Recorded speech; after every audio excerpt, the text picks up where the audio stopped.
Okay, let me switch my presentation settings here. Okay. Chapter 8, Metabolism. We actually talked about this in class already on Friday, but for those of you who missed it, this is what you need to know. You need to know examples of endergonic and exergonic reactions. Those are very similar to exothermic and endothermic from chemistry.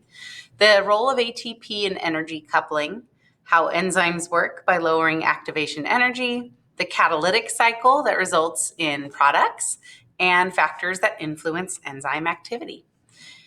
In review from Friday, we learned that metabolism is a sum or total of all the different chemical reactions that your body can do, or any organism. It's how an organism manages materials and energy resources, how the matter and energy are transformed and transferred. Catabolic pathways are those that release energy, like the example of digestion breaking down food to get energy out. Catabolic versus anabolic. Remember, these are paired terms. Anabolic consumes energy in order to build something complex using simple precursors, like building proteins from amino acids. That is an anabolic pathway. It's going to use energy in order to store them in or store that energy in a more complex molecule. Again, with memorizing paired terms, the easiest way to do this is to remember one of them really well. You should know the definition and an example, and then the other one can be the other one. For me, the example I remember is catabolic. I think of cats and the energy release that cats have when either they get scared, or I told the story Friday of my cat running up and down the hallway at like 11 o'clock at night. He would just get super spunky that time of night. So I think of like this high energy release that cats have. And if this image helps you, then that's great. I got to watch it again because it's funny.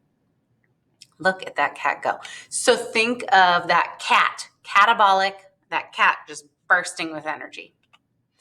Energy is the ability to do work. Kinetic energy, abbreviated KE, a lot of times in here. So if you see KE, that's what we're referring to, is the energy of motion, particles and molecules moving around.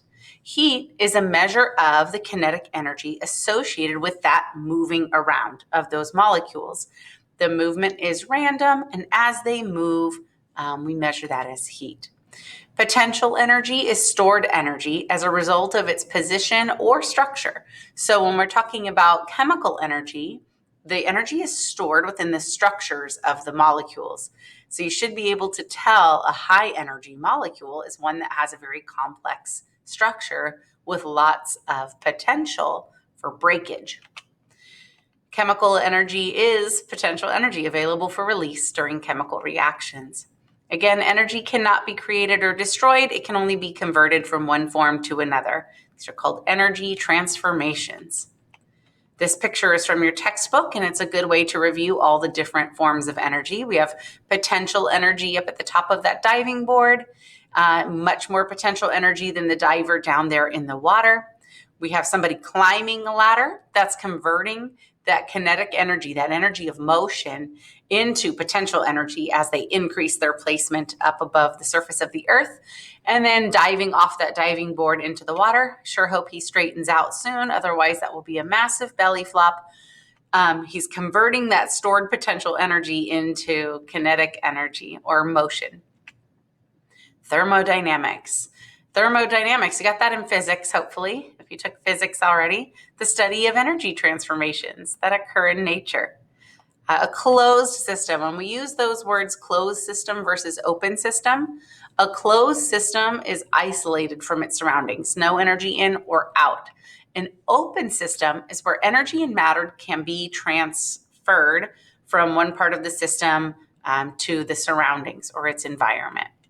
Organisms are open systems, right? They are open systems. That means energy is coming in, flowing in, and energy is leaving all the time. The energy of the universe is closed. The universe is a closed system with regards to energy. There is no energy coming in or out. All the energy that's there has been there, and that's the only energy we'll ever have. Energy can be transferred from one source to another and transformed. Think of the energy from the sun being transferred to our planet all the time.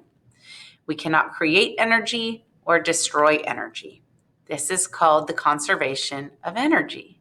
You've heard the conservation of mass, I'm sure too, or matter, or you cannot create or destroy matter either.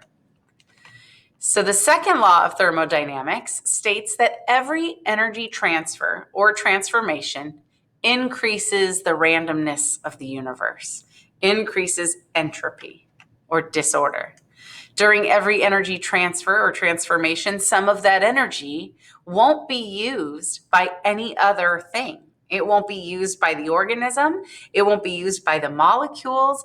It will simply be lost to the environment as heat, thus increasing the entropy of the universe. They are now free floating and they're off in the universe waiting to be acted upon by something else or transferred again. Free energy, that term free energy, is the part of a system's energy that can actually be used to perform some kind of cellular work. This is where we get delta G. G stands for Gibbs free energy, which if you had Miss K for AP Chem, she probably explained to you how Gibbs was a total fraud and basically just rearranged an equation and then called it his own. But really all he did was like move variables around. But he gets credited for this whole term that he made up, Gibbs free energy. So we have two different ways to look at Gibbs. Exergonic, where energy is released.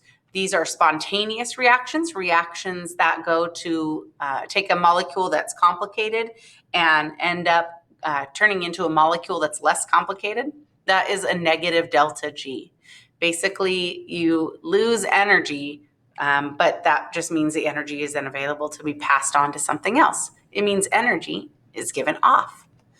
Endergonic means that energy is required. Again, very similar to endothermic and exothermic, but this is a biology-related term. So it has to do with cells. So you're going to hear a slightly different vocabulary or vernacular in biology versus physical science. These reactions, energy is required. So you actually have to add energy to the system in order to get these things to happen. Usually we're building molecules or making and creating bonds. That's when delta G is positive. How do we know if delta G is negative or positive? Much easier to tell on a graph. So looking at some of the example graphs from your textbook, this is what an exergonic reaction looks like on a graph. You can see the energy content of the reactants is really, really high. These are very complex molecules. They must have a lot of stored energy in those bonds that make them. When they break or when the product is something that contains less energy, where did the energy go? Right? It can be passed on to another reaction, but the majority is lost to the environment as heat. Either way, if you guys look at the bar really, really high up and the bar lower down and compare those two levels, that's your delta G. So you can see the yellow arrow pointing down, that's a negative number. You went from high up to low down, that's a decrease in free energy. So your delta G value will be a negative number to reflect that. And then the opposite one, the endergonic reaction, where energy is absorbed or energy is used in order to build a molecule, you'll end up with a positive delta G. So that's why the yellow arrow is now pointing up, and the difference in energy between reactants and products is a positive number.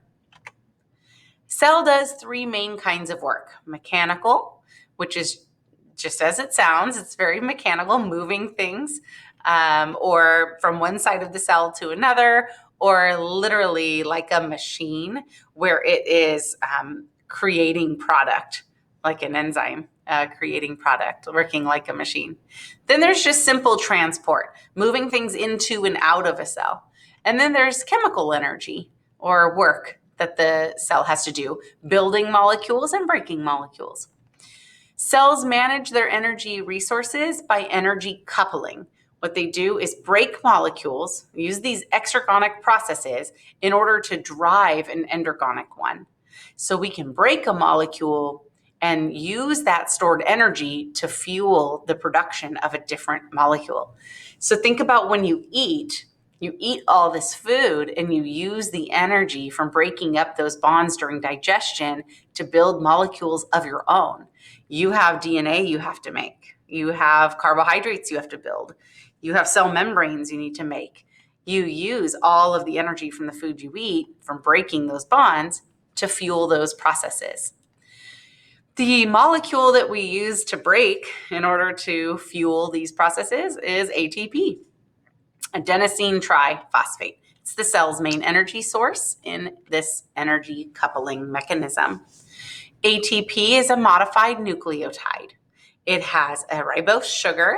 It has a nitrogenous base, adenine. Remember, there's adenosine and there's adenine. And then we have phosphate groups. There's 3 of them. And they're all attached to one another. The only weird thing about this, and that should make you think something was up, is the fact that phosphate groups are negatively charged. So to see 3 negatively charged molecules in a row bonded together doesn't seem right, because we know that like charges repel. So it's going to take a little energy input in order to get this molecule built. But when you break it apart, there's energy released. They are released just like any other, or broken apart by any other means, by hydrolysis, adding water. This release of energy, keep in mind, doesn't come from breaking the phosphate bonds. It comes from taking a high energy molecule that has a complex structure and changing it to a more stable state, changing it to a state of lower free energy. On the graph, energy bar would be high in the reactants, in ATP, and low in ADP, which is how the molecule we get after breaking off that 3rd phosphate. It's a triphosphate that's now adenosine triphosphate, and it becomes adenosine diphosphate, 2 phosphates. And if you notice on the left of that picture, there's a P with a circle and then a lowercase I. That stands for inorganic phosphate. You're going to see that symbol on a lot of the stuff we do. So when you see a P with a lowercase I, think of it as a phosphate group, this PO4 floating around with the negative charge. How ATP actually works: the exergonic release of that inorganic phosphate is used to do endergonic work. You're going to need an enzyme handy in order to do that. When ATP gets hydrolyzed and becomes ADP, that energy is available, but it has to be locked and loaded into an enzyme in order to use the energy. If it breaks off while it's just free floating in the cell, then that energy is just lost. It is not actually used to do any work. So energy coupling is making ATP and then having an enzyme right there ready to grab it and use the energy released when it's broken. Here's an example of moving inorganic phosphates around. You can see mechanical work as a motor protein actually changes its chemical structure as it moves along a muscle fiber. Inorganic phosphate hops off and it changes its shape. Put it back on and it'll change its shape again. That gets it to move. Moving components into and out of a cell, active transport, sodium, potassium pump. That's what's in picture B. You can see this purple membrane protein changes its shape whenever there's an inorganic phosphate attached to it. And then when the phosphate leaves, it changes its shape again, releasing those molecules into the extracellular space. And then you can see down at the bottom, chemical work being done. This is called phosphorylating something. So this one is glutamic acid. That's a phosphorylated glutamine. And then when you move that off and you can add the NH2 group, then it's glutamine. So glutamic acid has been made into glutamine, which is an essential amino acid, by changing where that phosphate group is. So you guys will see that happen a lot, where we can change what a molecule does and what it can do by moving phosphate groups from one thing to another. And that's all done with the help of an enzyme. Enzymes are biological catalysts. They speed things up without changing themselves. This is the hydrolysis of sucrose. You have water around the sucrose molecule, but it takes an enzyme called sucrase in order to get the water molecule where it needs to be on the disaccharide. So we're actually going to break the water apart. The OH will go onto the glucose and the hydrogen will hop on the fructose, and that keeps them separated into two separate sugars. It speeds up this reaction by lowering the amount of energy needed to get it started. What we mean by amount of energy needed to get started, we're referring to random kinetic energy. So keep in mind these molecules are moving around in the cell. So sucrose could break apart without an enzyme. It could happen. Sucrose could bounce around so much, and so much water can be around that is also breaking, that it will just break apart, and there happens to be a water there that's also broken, and you can get an OH and an H to hop in. Chances of that happening quickly? Not very likely. You might need a lot of movement in order to get that to occur that way. Rather than wait for that movement to occur or to require a lot of movement, we're going to lower the amount of that kinetic energy needed, and we're going to make them right where we want them. We're going to have another molecule that holds the water right next to the sucrose and breaks them so that they will form their glucose and fructose products. On a graph, it looks like this. This is a familiar graph, I hope, for you, where progress of reaction goes on the x-axis and free energy is on the y. You start with a certain energy content in your reactants based on how many bonds are in it. And then there's a certain amount of energy needed in order to get them to break. So the black line is how much energy would need to get put into that system in order to get them to break naturally. That's a lot of kinetic energy and motion to get them to break apart. With an enzyme, it's still going to require some energy input in order to get the molecules to bond to the enzyme. There's a certain amount of energy needed and movement, but not half as much as would be required without it. So if you notice the black arrow is long, that means it's a lot of energy required when there is no enzyme present. But then the red arrow is shorter because there's less energy, called the energy of activation, E sub A. It's less than when an enzyme is present. That's why it's a catalyst. So notice though the yellow arrow. That's an important thing to notice. Delta G is completely unaffected by the presence of an enzyme. You don't get more energy out. Just because you used less energy to get to products, you don't get more energy out of the reaction. It's the same. So this reaction, it will always produce the same amount of energy, whether an enzyme is there or not. Delta G is unaffected because it's simply the reactants to the products without taking into account the activation energy hump. Reactant that an enzyme acts on is called a substrate. This is vocabulary review. The enzyme binds to its substrate, and it's called an enzyme substrate complex or activated complex. And then the active site is the region on the enzyme where the substrate binds. So if you look at this yellow blob, that is an enzyme. The substrates are going to enter, I think that was supposed to be like animated at some point, but it doesn't work anymore.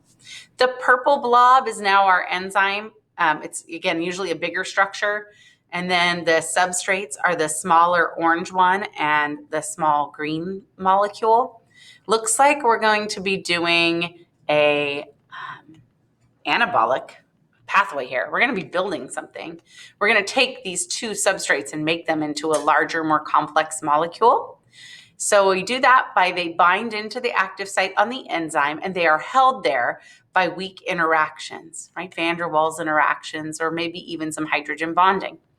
The active site can lower the activation energy and speed up the reaction because it's going to hold the substrates in the proper position in order to get them to change in some way. They are then converted to products, And then these products are released. Now, I don't know if those products are more chemically complicated or not. So I guess I don't know if it's catabolic or anabolic, because it would depend on my delta G, and I don't have that information here. The active site, though, now goes back to being open and available to grab more little green molecules and more of those reddish orange molecule, coral. They used to call the enzyme a lock and key model, which does really help you understand the specificity of an enzyme for its substrate, but it's not quite accurate in the actual mechanism of how they work. So what we use now is the term induced fit when we discuss how an enzyme fits a substrate. It's not just a lock and key. It's not like the key goes in and then the lock changes shape around it. But that is what happens with an enzyme. The enzyme actually changes its shape slightly in order to accommodate the substrate. And that's why they call it a clasping handshake. If you imagine yourself shaking someone's hand, and if you didn't move your hand at all, it would probably feel very strange. But if you just give them a slight little hug on their hand, it feels like you're acknowledging their presence.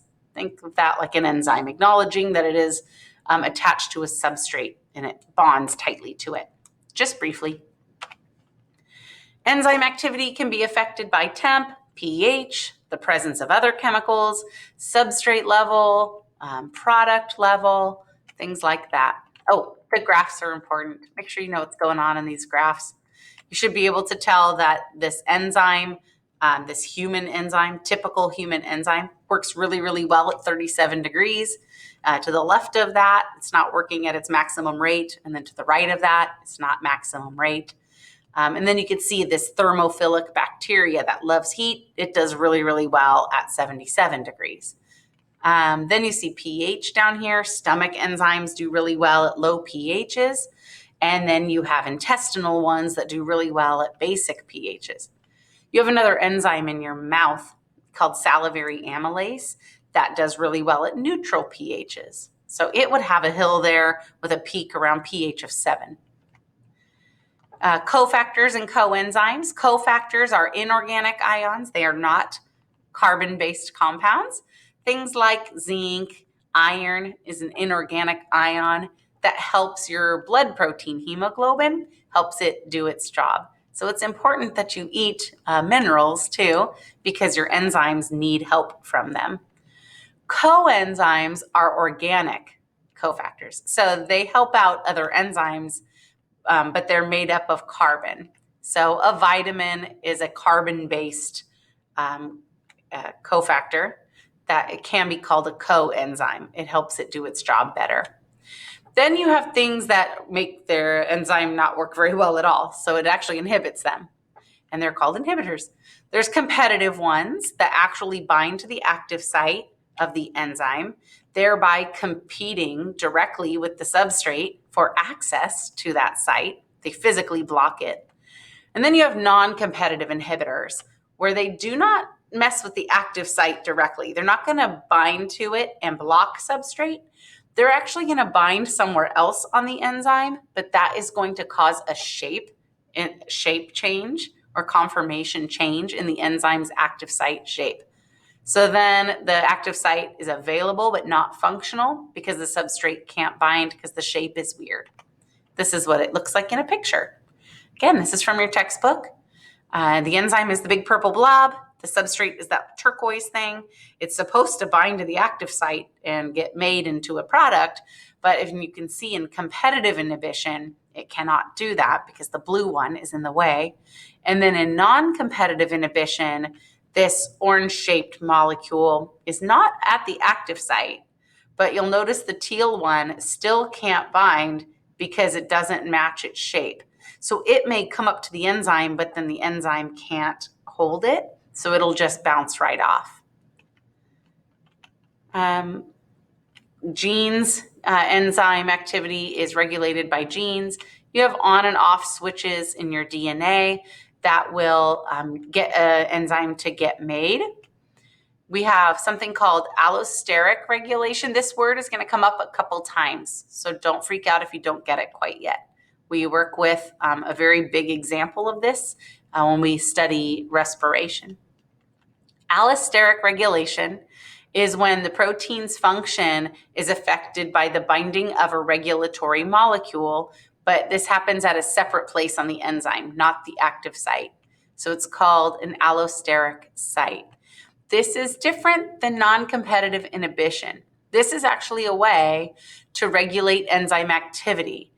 When that molecule is bound, it either activates the enzyme and makes the active site open and available, or it can act as an inhibitor. So these guys are either activating enzymes or they're slowing them down, not in a harmful way, but as a way to regulate them.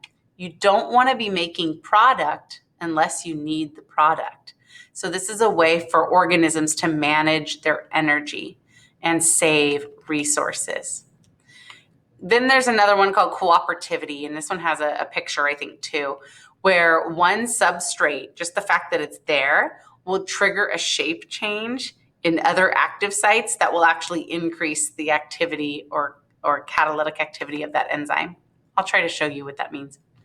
So here's an example of an allosteric activator and an inhibitor. So the activator is the green molecule. Notice that by binding to the enzyme, it stabilizes those active sites and makes them open and available for substrate. That means that when that molecule, that green molecule is there, the enzyme should be really, really active, making lots and lots of product. Now we have lots of product available. So we want that green guy to go away. And then the red ones, which get this, are often the product. It will go back and turn the enzyme off so that it won't make any more.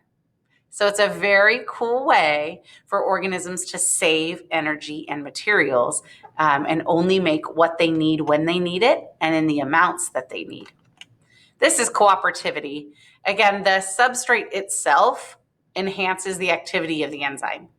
So it's like a little bit of substrate will signal, oh, I need lots and lots and lots of it. So it stabilizes the active form. Basically, now a lot of them combined, and they can all be processed quickly. Feedback inhibition. Again, this is one that comes up all year long. I'm going to at least introduce it here, but it's going to come up often. Basically, a very cool way to manage energy and materials is where the end product of that metabolic pathway will shut its own pathway down at the very beginning. So none of the intermediates get made or wasted. So the end product will act as an allosteric regulator of an enzyme further up the chain. Again, it's a great way to prevent waste and increase efficiency. This is a cool example of feedback inhibition and how we make isoleucine and how we manage it. You need threonine in order to make isoleucine. So if there's lots and lots of threonine available, then why not go ahead and convert it into isoleucine, right? So we're going to bind, you're following along on this diagram, look on the far right, look at threonine. It's that blue molecule up at the top. See it bind to the purple blob. That's enzyme number 1, threonine deaminase. What that means, it's probably going to take an amino group off of it, right? Deaminase. So it's going to pull an amino group off and it becomes a different molecule, intermediate A. Then enzyme number 2 is going to bind to that, turn it into something else. Enzyme 3 turns it into a different thing. Enzyme 4 turns it into a different thing. Enzyme 5 is the one that turns it into isoleucine. Eventually, you're going to have plenty of isoleucine, right? You're going to have lots of it in the cell because you've been converting threonine to isoleucine all along. And then your body says, you know what? I have enough. I don't need any more. I'm not using it anymore. So the concentration of isoleucine will build up in the cell so much to where it starts colliding with enzyme number 1. And when it does, it binds to an allosteric regulatory site that will then deactivate that enzyme by changing the active site shape. That happens in the little red box on the model. And then it turns off. So now we're in the cell and we're like, that's perfect. We don't need any more isoleucine. We made all that we needed. We even turned off the metabolic pathway to limit waste. But as soon as all that isoleucine starts to get used up, the levels will drop and fall, and those purple guys will become active again and make you more. Super, super cool. Hope you guys are starting to get an appreciation for enzymes. They're a little bit complicated, but once you guys learn them and find out how cool they are, I'm hoping you find it more interesting now. So I'll see you guys tomorrow. Have a good day.